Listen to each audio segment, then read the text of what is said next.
Yan, hello po sa ating lahat, Team EDSI. So, yan po yung topic po natin. Wow, sana all. Ay, naku, iwan ko na lamang po na yung mga titigan po nilang dalawa.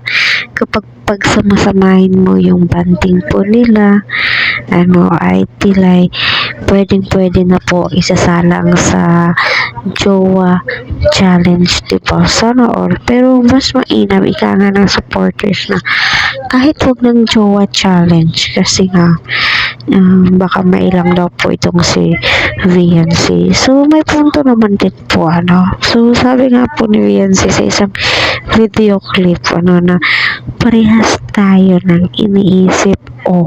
So perfect match po talaga sila kumbaga itinadhana nga po sila at panahon na lamang po yung magtatakda kung kailan yung perfect time para sa kanila.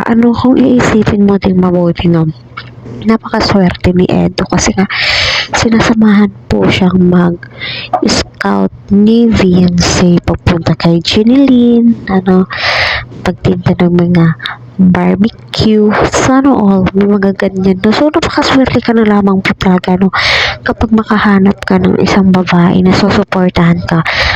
Kagaya ni Kalinga Prab, diba?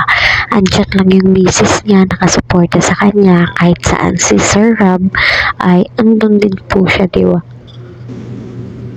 Nakaalalay, Kaya patuloy po natin silang suportahan, Huwag po natin skip ang kanilang ads, mga ka-teammates, para sa ganon ay marami pa pong kababayan po natin ang kanilang malingap, matulungan. So grabe naman po talaga yung blessings nila sa isa't isa at kita naman po natin na i-share din po nila ito sa mga taong nangangailangan ng tulong, diba?